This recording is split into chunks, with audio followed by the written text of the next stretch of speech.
और क्या कुछ किस तरीके के प्रोग्राम्स होंगे, इसके बारे में पूरी जानकारी। शिवपुराण कथा सावन के पुनीत माह में 10 साल से लगातार, ये 10वीं वर्ष है, 9 साल से रामलीला मैदान में हो रही है। इस कथा में इस बार सबसे भव्य कलश यात्रा बाबा विश्वनाथ मंदिर से निकलेगी। लगभग 2000 महिला श्रद्धालु कलश यात्रा में भाग ले रही हैं। उसके साथ साथ हमारे श्रद्धालु गण भी चलेंगे। रामलीला मैदान में जो तैयारियां आप देख रहे हो ही रही हैं। और इस बार जो कथा व्यास जी आ रहे हैं वो अतुल कृष्ण भारद्वाज जी आ रहे हैं। अतुल कृष्ण भारद्वाज जी ने लगभग 40 देशों में कथाएं की हैं। एक अंतर्राष्ट्रीय महान संत हैं जो सहजानपुर का सौभाग्य है कि उन्हें अतुल कृष्ण भारद्वाज जी के मुखारबिंद से भगवान शिव की कथा सुनने को मिल रही है। और ये बहुत बड़ा सहजानपुर के जनता का सौभाग्य है कि सावन जैसे पुनीत माह में इतनी बड़ी विशाल शिवपुराण कथा हो रही है। और मेरा ये निवेदन है सभी श्रद्धालुओं से कि वो रामलीला मैदान में समय से शिवपुराण कथा सुने और पूर्ण लाभ उठाएँ।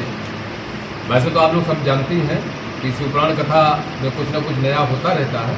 तो इस बार जो हमें पीछे जो भी बदलना है, नया उसको रूप देना है, वो अभी आप लोगों को हम बाद में बताएंगे। और नियंत्रण इसका प्रसाद भंडारा वगैरह चलता रहेगा। और रुद्राभिषेक जो है इस बार काशी से जो आचार्य आ रहे हैं वो कराएंगे। इस कथा में हमारे आदरणीय विजय पाठक जी, डॉक्टर संरक्षक हैं, अध्यक्ष जी आदरणीय दीपक शर्मा जी, जितिन नाथ तिवारी जी, राहुल मिश्रा जी, और जो संयोजक कथा के हैं वो नीरज वाजपेयी जी हैं। ये कथा कई जिलों में, सहजानपुर का सौभाग्य है कि कई जिलों में इस कथा के लिए लोग पूछते हैं। और मुझे ऐसा प्रतीत होता है कि सावन के माह में इतनी भव्य विशाल कथा किसी जिले में नहीं होती है। सहजानपुर वाले जो हमारे श्रद्धालु हैं वो इसको स्वीकार करें और उस तरीके से अपना जो है वहाँ आके और कथा का श्रवण करें और पूर्ण के लाभ उठाएं। कथा के लिए बड़ा पंडाल लगाया गया है, क्या कुछ टाइमिंग रहेगी और लगभग कितने लोगों को बैठने की व्यवस्था होगी? कथा का बड़ा पंडाल है, लगभग 24,000 स्क्वायर फीट का ये पंडाल लगाया गया है। इसमें लगभग 7,000 श्रद्धालु बैठेंगे। और कथा की तैयारी जो है वो आप देख ही रहे, पंडाल लगी रहा है। और इस बार जो है श्रद्धालुओं के लिए और भी है, जैसे 2 दिव्यांग हैं और जो नहीं बैठ पाते उनके लिए सोफा वगैरह की व्यवस्था की गई है कि वो कथा में अपना जो है आराम से बैठे और कोई उन्हें परेशानी नहीं। समय क्या है? कथा का समय 4 बजे से है। वैसे प्रथम दिन ये होता है कि जब उसी तरीके से जनता से पूछा जाता है, जो व्यासपीठ होते हैं वही फिर तय करते हैं। वैसे कथा का समय 4 बजे से 8 बजे तक। सुरक्षा के क्या इंतजाम? के सारे इंतजाम इसके किए गए हैं। प्रशासन द्वारा ये सारी व्यवस्था कर दी गई है, परमिशन दी गई है। जो वॉलंटियर होंगे उसके नाम चले गए हैं। जो शिवभक्त होंगे वो अंदर सुरक्षा करेंगे। बाकी सारा प्रशासन ने सारी व्यवस्था की है।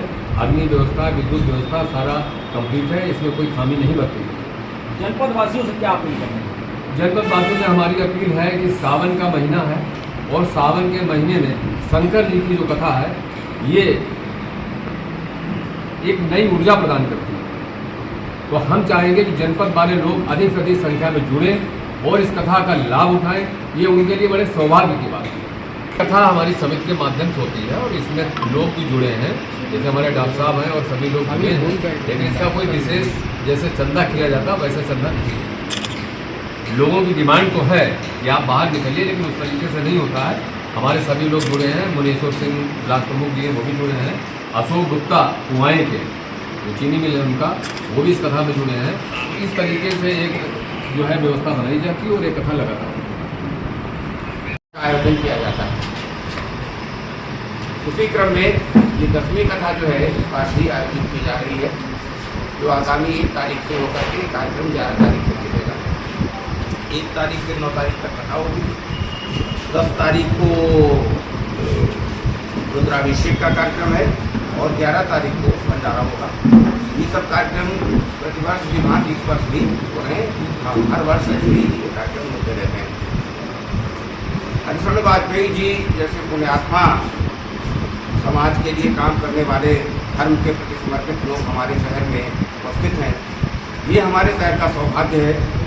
हरिशरण वाजपेयी जी, उनके भाई नीरज वाजपेयी जी, उनकी पत्नी सीमा वाजपेयी जी जब से मैं इन लोगों को जानता हूँ, निरंतर जो है धर्म के कार्यों के प्रति समर्पित रहते हैं, और चाहे धर्म का काम हो चाहे सामाजिक सेवा का काम हो, दोनों कामों में जो है खुले मन से, उदार मन से, पूरे मनोयोग से लगे रहते हैं। अभी बाढ़ की विभीषिका आई थी, उसमें भी हरिशरण जी ने यही धर्मशाला में जो है निरंतर भोजन पैकेट बनवा के जगह जगह लोगों को वितरित करवाना, जो भी अपने सामर्थ्य के हिसाब से जो है ये संस्था सहायता सेवा जो कर सकती थी जनता की, वो अभी बाढ़ की विभीषिका में हम सब ने मिल करके वो सेवा को किया था।